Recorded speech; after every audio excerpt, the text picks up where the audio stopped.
하나님의 말씀은 로마서 12장 1절에서 2절의 말씀입니다. 그러므로 형제들아, 내가 하나님의 모든 자비하심으로 너희를 권하노니 너희 몸을 하나님이 기뻐하시는 거룩한 산제사로 드리라. 이는 너희 드릴 영적 예배니라. 너는 이 세대를 본받지 말고 오직 마음을 새롭게 함으로 변화를 받아 하나님의 선하시고 기뻐하시고 온전하신 뜻이 무엇인지 분별하도록 하라. 아멘. 할렐루야. 서로의 평강의 복을 기원하는 마음으로 샬롬 인사 나누시기 바랍니다. 샬롬. 샬롬. 오늘 본문 말씀은 로마서에서 나왔습니다. 로마서를 영어로 뭐라고 하죠? 로마서를 로먼스라고 하죠. 발음을 잘못하면 뭐가 됩니까? 로맨스가 됩니다. 제 청년실에 다니던 교회에 일본 그리스도인이 간증을 왔어요. 자기가 불신자 시절에 성경 한번 읽어봐야 되겠다, 영어 성경을 읽어봐야 되겠다 그래서 읽어보니까 너무 지루하고 재미가 없었는데 책 제목 하나가 눈에 번쩍 띄더라는 거예요. 보니까 로맨스가 있더라는 거예요. 그래서 성경에도 이렇게 재미난 낭만적인 사랑 이야기가 있는가 보다. 그래서 로마서를 그렇게 읽어봤는데 자기가 기대하던 그런 이야기는 나오지가 않더라. 그런 간증을 했었습니다. 로마서를 우리가 진정 이해한다면 그것은 하나님과 우리 사이의 사랑 이야기입니다. 우리가 아직 죄인 되었을 때 그리스도께서 우리를 위하여 죽으심으로 하나님께서 우리에게 대한 자기 사랑을 확증하셨느니라. 하나님과 하나님의 백성 사이의 진정한 로맨스가 이 말씀에 나오고 있어요.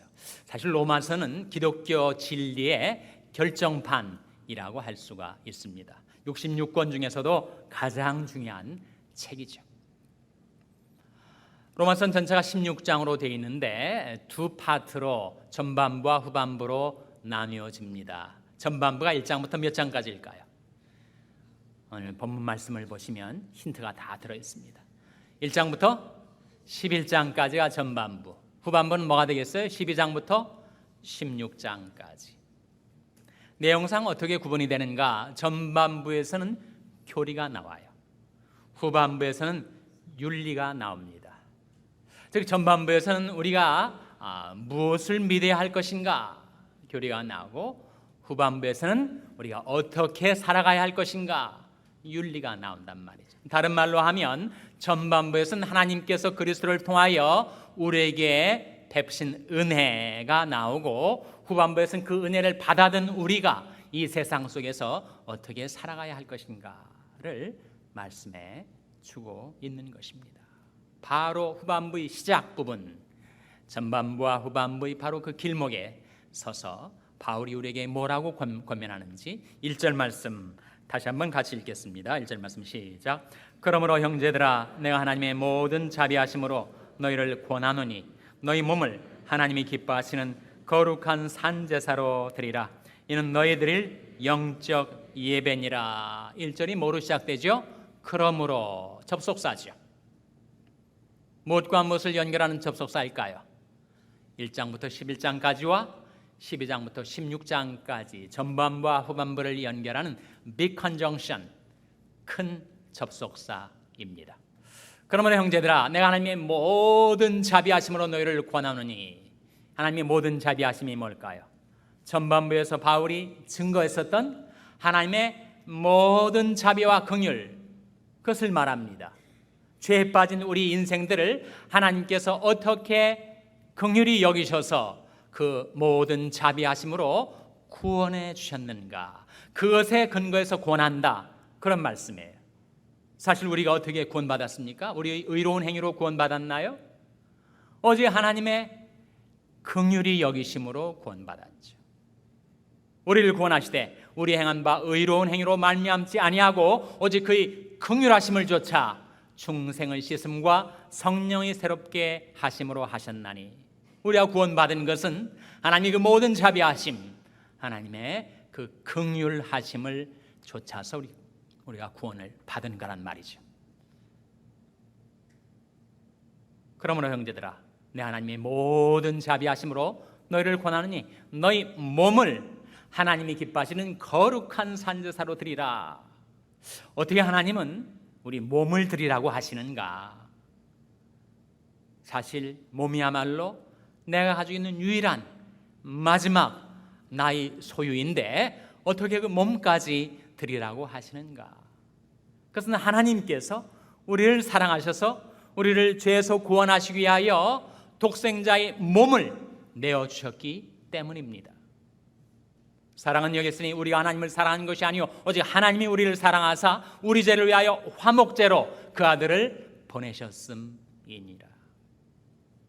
하나님이 우리를 위해서 몸을 주셨으니 그 사랑을 받은 우리도 하나님을 위해서 몸을 드리라.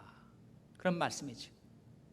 독생자의 생명을 우리에게 내어주신 그 절대적인 사랑을 받은 우리 역시 우리 마지막 귀중한 나의 소유 내 몸을 드리며 살라 하시는 말씀입니다. 사실 몸을 드리라 하는 말씀이 윤리 파트가 시작되는 12장 1절에 나온 이유는 사실 몸이 없으면 윤리를 실천할 수 없는 거 아니에요? 사람이 말로만 윤리를 실천할 수가 없는 거죠. 생각으로만 윤리를 실천할 수 없는 거죠. 몸이 움직여야 그 하나님의 말씀을 실행할 수가 있으니까. 그래서 몸을 드리라.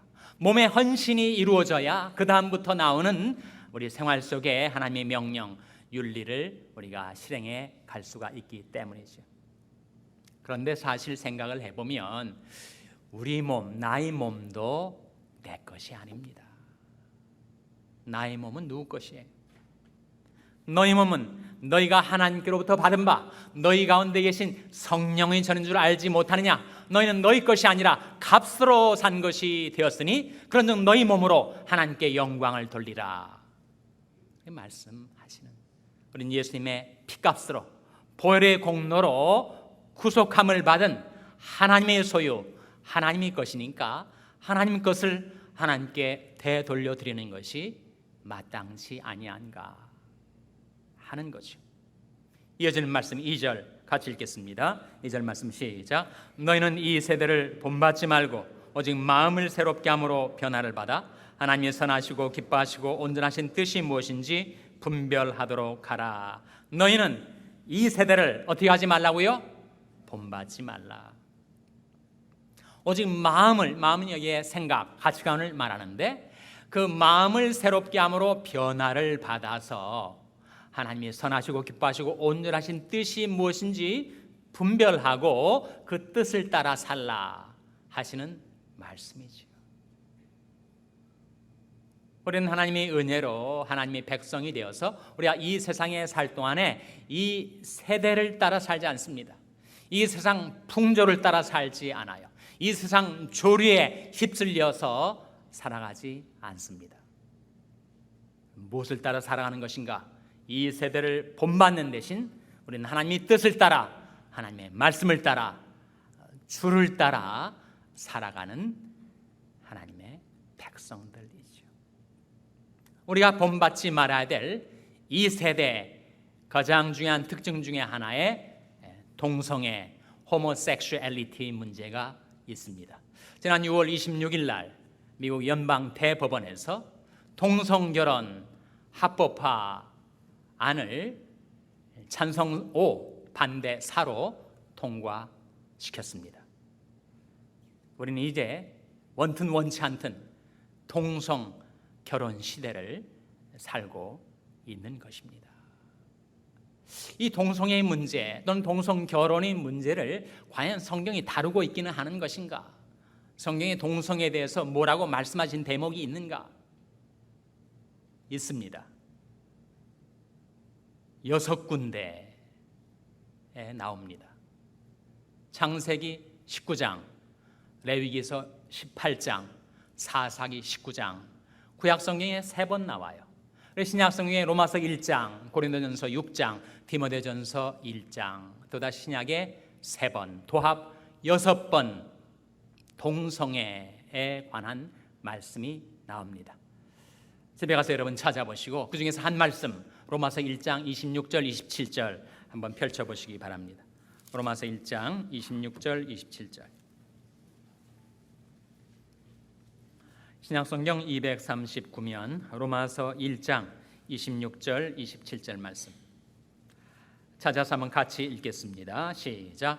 이를 인하여 하나님께서 저희를 부끄러운 욕심에 내어버려 두셨으니 곧 저희 여인들도 순리대로 쓸 것을 바꾸어 영리로 쓰며 이와 같이 남자들도 순리대로 여인 쓰기를 버리고 서로 향하여 음욕이 부릴 듯하매 남자가 남자로 더불어 부끄러운 일을 행하여 저희 그릇 때문에 상당한 보응을 그 자신에 받았느니라. 바로 이 말씀이 동성애에 관한 말씀이에요.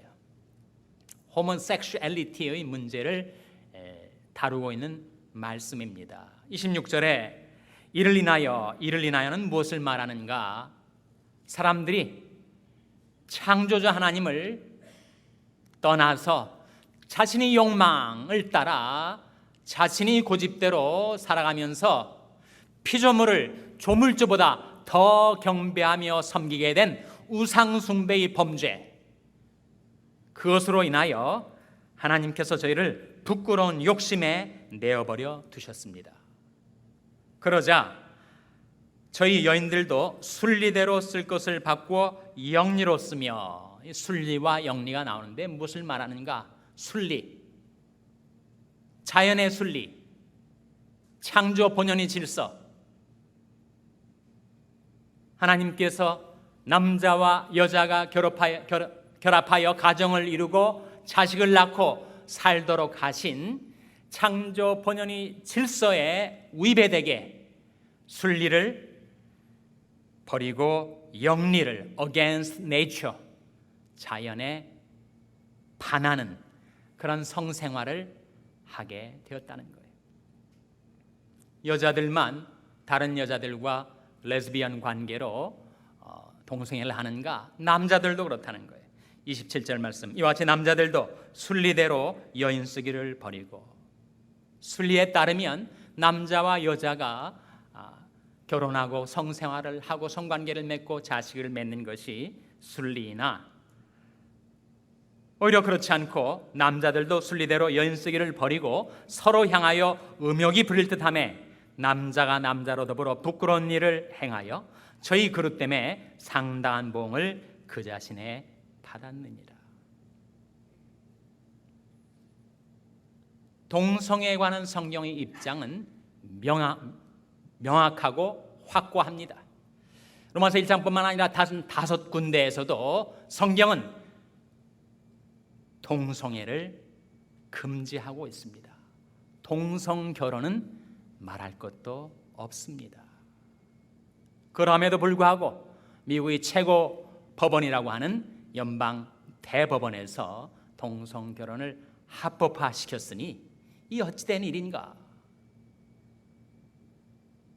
그것은 미국 사회가 하나님을 떠나서 워낙 세속화된 나머지 그 세속화 흐름이 정점에서 이번 판결이 나오는 것이죠. 하나님이 창조 본연의 질서에서의 이탈입니다.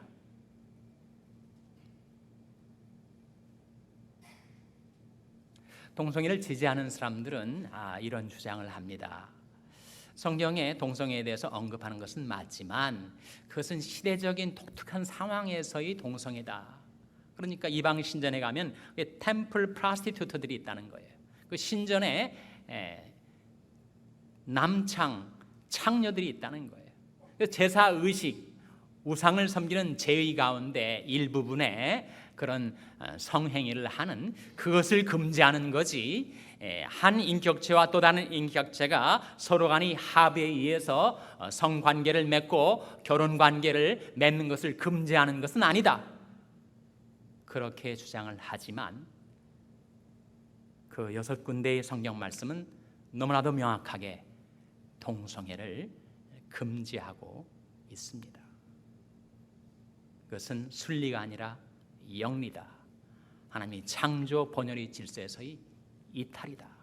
그것은 하나님의 말씀, 하나님의 법에서 떠난 세속화의 결과이다 라고 말씀해 주고 있는 거죠. 동성애자 또는 동성애를 지지하는 사람들은 여전히 그런 질문을 합니다. 성경에 예수님은 동성애를 금지하지 않지 않았는가? 구약에 세 군데 나오지만 그 구약은 정말 캐캐 묵은 고대의 문헌이 아닌가. 가부장적인 사회에서의 그런 시대적인 상황적인 문헌 아닌가. 그리고 신약에 와도 복음서는 동성애를 한 번도 언급하지 않고 바울 자신이 아주 가부장적인 사고를 지닌 그런 시대적인 인물이 아니었던가. 그래서 오늘날 현대에 동성애를 금지하는 거하고 성경에 나온 말씀하고는 그리 큰 상관이 없다. 그렇게 주장을 합니다. 예수님은 동성애를 한 번도 언급을 안 하셨는가? 예수님은 동성애에 대해서 언급을 하신 바가 없습니다. 그러나 예수님의 결혼관은 성경에 명확하게 나타나 있어요. 서로 사랑만 한다면, 인격적인 합의만 있다면 남자와 남자가, 여자와 여자가 결혼해도 좋다라고 예수님이 말씀하셨는가? 결코 그렇지 않습니다. 마태복음 19장에 보시면 예수님이 결혼관이 나오는데 그것은 한 남자와 한 여자가 서로 사랑하여 결혼을 하고 성적인 관계를 맺고 자식을 낳는 것이 창조주 하나님의 의도하신 질서다. 창세기 2장 24절을 예수님이 인용하시면서 이러므로 남자가 부모를 떠나 그 아내와 연합하여 둘이 한 몸을 이룰지로다. 그렇게 말씀하셨으니 그 예수님이 결혼관에 비춰보면 동성애가 그릇된 것이죠. 동성 결혼이 합법화될 수가 없는 것입니다. 그렇다면 예수님은 동성애자들을 어떻게 대하셨을까? 만일 우리 주위에 동성애자가 있어서 내게 다가올 때 크리스찬으로서 나는 그를 어떻게 대해야 할 것인가? 지금까지 많은 경우 기독교인들은 동성애자들을 혐오했습니다. 디스커스팅하다고. 그리고 그들을 미워하고 증오하고 정죄해 댔습니다. 예수님도 그러실까? 요한복음 5장에 보면 38년 된 병자가 있어요. 사람들이 다 그를 혐오스럽게 생각했습니다. 38년 동안 만신창이가 되어버린 그 육신 쳐다보지도 않으려고 하고 무시하고 경멸했었어요. 그를 예수님이 찾아오십니다. 그리고 그 병을 고쳐주셨어요. 그리고 재차 예수님이 그를 찾아가셨습니다. 그리고 그에게 하시는 말씀이 내가 나았으니 더 심한 것이 나지 않도록 가서 다시는 죄를 범치 말라. 그렇게 말씀하셨어요. 그를 용납해 주시고 받아 주시고 고쳐 주시고, 그러나 또다시 그 심한 병이 그에게 도지지 않도록 가서 다시는 죄를 범치 말라고 당부하셨습니다. 동성애, 호모섹슈얼리티도 일종의 디스오더죠. 질환입니다. 그 질환을 가진 자를 예수님은 용납해 주시고 받아주시고 그를 고쳐주시고 더 심한 것이 나지 않도록 계속 그런 라이프 스타일을 프랙티스하지 말라고 말씀하신 거죠. 정말 동성애가 디스오더인가, 질환인가, 정신상해 또는 신체상해 질환인가 동의하지 않는 사람이 있을지 몰라요. 요한복음 8장에 보면 간음하다가 현장에서 잡혀온 여인이 있습니다. 거기에 모였었던 서기관들과 바리새인들이 다 돌멩이를 하나씩 들고 이 여인을 정죄하고 쳐 죽이려고 했어요.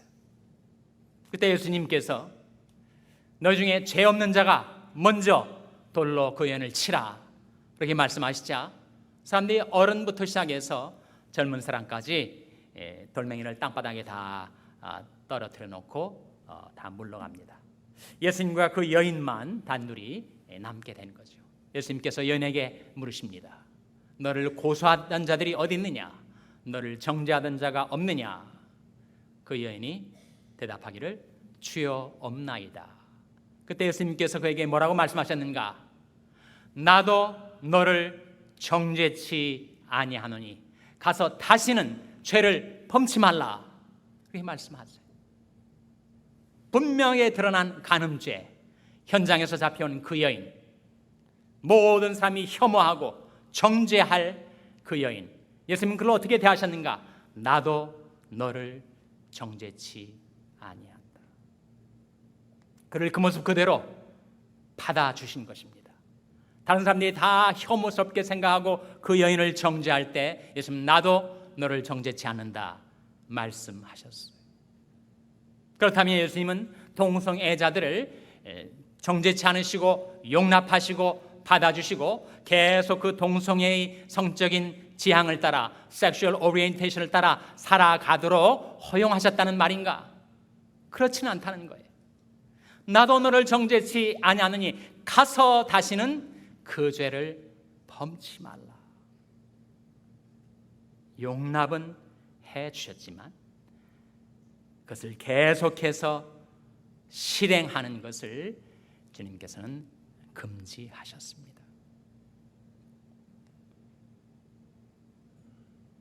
동성애자가 우리에게 가까이 있을 때 실제로 우리 자녀들이 대학에 가면 동성애를 지닌 레즈비언과 게이들이 주위에 있단 말이에요. 심지어 이제는 하이스쿨에서도 커밍아웃을 해가지고 동성애 남자친구가 있는 우리 자녀 남자 아이들이 있단 말이죠. 그때 그들을 내가 어떻게 대할 것인가? 그들을 혐오하고 정죄만 할 것인가? 나도 너를 정죄치 아니한다. 그러나 가서 다시는 그 죄를 범치 말라 하시는 예수님 말씀이 우리들의 지침이 되는 것입니다. 만일 여러분 일가 친척 중에서 혹여 여러분이 자녀 가운데서 여러분에게 와서 아빠, 제가 동성애가 있어요, 청천벽력과 같은 그런 이야기를 들을 때 그럼 어떻게 대하시겠습니까? 동성애자인 여러분의 자녀들을 혐오하겠습니까? 미워하겠습니까? 증오하겠습니까? 정죄하시겠습니까? 네가 동성애가 있다니 더 이상 부자지간에 의를 끊자, 그를 물리치시겠습니까? 그 아이를 인해서 가슴을 치고 마음을 찢고 울부짖고 껴안고 부둥켜 안고 그를 위해서 기도하지 않겠어요? 그를 정죄하지 않고 용납한다고 그가 계속해서 동성애를 프랙티스하도록 그렇게 방치해 두시겠습니까? 그 동성애의 올무에서 그가 벗어날 수 있도록 그를 위해서 기도해주고 도와주지 않겠습니까? 헨리 나우엔이라는 현대 대표적인 영성신학자가 있었어요. 그가 나이 6살 때 자기에게 동성애가 있음을 발견했다고 합니다. 사춘기 시절, 청년 시절, 중장년기를 지나면서 그 동성애적인 성적 지향 때문에 그가 얼마나 스트럭을 했겠어요? 얼마나 고통했겠습니까? 그 동성애 문제를 부둥켜 안고 얼마나 씨름을 했겠어요? 나 그것을 프랙티스하지 않았습니다. 평생 자신 안에 있는 동성애를 실행에 옮기질 않고 그렇게 독신자로 살아갔습니다.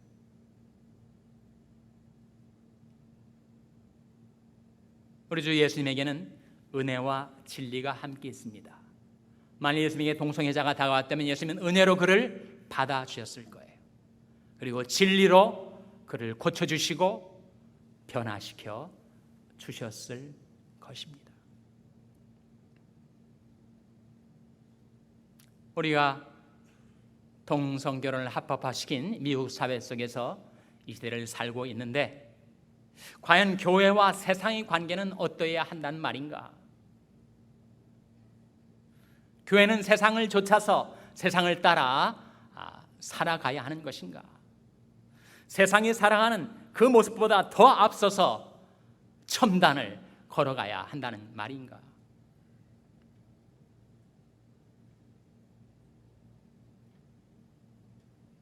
비록 미국 최고의 권위를 지닌 연방 대법원에서의 판결이지만 그것이 우리 그리스도인의 삶의 윤리를 제공해 주지는 못합니다. 우리의 삶의 양식, 우리의 행동의 방식을 규정할 유일한 최고의 권위, 그것은 하나님의 말씀인 성경이죠. 여호와의 말씀에 내 생각은 너희 생각과 다르며 내 길은 너희 길과 달라서 하늘이 땅보다 높음같이 내 길은 너희 길보다 높으며 내 생각은 너희 생각보다 높으니라 말씀하셨습니다. 하나님의 생각하고 우리 인간의 생각하고는 다르단 말이죠. 교회와 세상, 요한일서 5장 19절 말씀에 또 알거니와 우리는 하나님께 속하고 온 세상은 악한 자 안에 처한 것이며 하는 말씀이 나옵니다.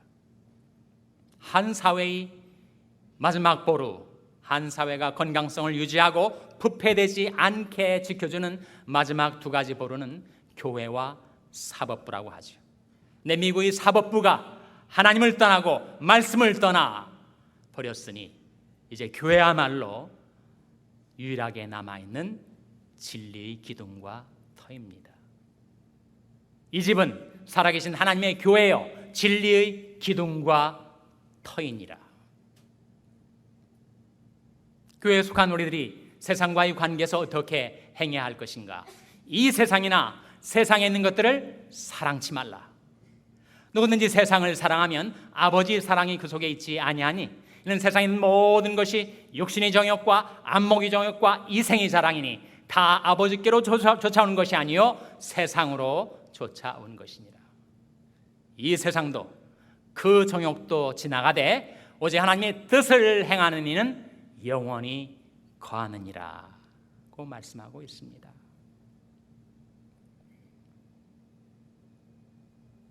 내 악이 너를 징계하겠고 내 패역이 너를 책할 것이라.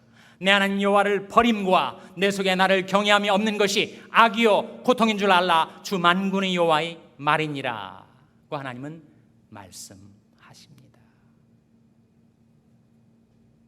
하나님을 버리고 말씀을 떠난 이 시대를 우리가 어떻게 살아가야 할 것인가? 예레미야 15장 19절 말씀에 내가 만일 돌아오면 내가 너를 다시 이끌어서 내 앞에 세울 것이요 내가 만일 천한 것에서 귀한 것을 취할 것 같으면 너는 내 입같이 될 것이라. 그들은 내게로 돌아오려니와 너는 그들에게로 돌아가지 말지니라. 천한 것이 뭐예요? 유교, 무력, 명예욕의 천한 것에서 귀한 것, 하나님, 말씀, 사명을 취할 것 같으면 너는 내 입같이 될 것이라. 그들은 내게로 돌아오려니와 너는 그들에게로 돌아가지 말지니라. 교회가 하나님을 떠나서 세상을 쫓아갈 수가 있겠는가? 오히려 세상이 교회를 보고 하나님께로 돌아와야지. 그들은 내게로 돌아오려니와 너는 그들에게로 돌아가지 말지니라. 너희는 이 세대를 본받지 말라 하신 말씀대로 이 세상 풍조, 이 세상의 조를 따라 사는 대신 주님과 말씀을 따라 살아가는 저와 여러분 될 수 있기를 주님의 이름으로 축원합니다. 기도하시겠습니다. 아버지 하나님, 이 아침에 하나님의 말씀으로 저희들을 깨우쳐 주시고 지도하여 주신 것을 감사드립니다. 아버지 하나님의 모든 자비하심에 저희들이 몸을 드리고 하나님의 말씀으로 저희들이 생각이 새롭게 변화되어서 이 세대를 본받는 대신 주님과 말씀을 따라 살게 하여 주시옵소서. 예수님의 이름으로 기도하옵나이다. 아멘.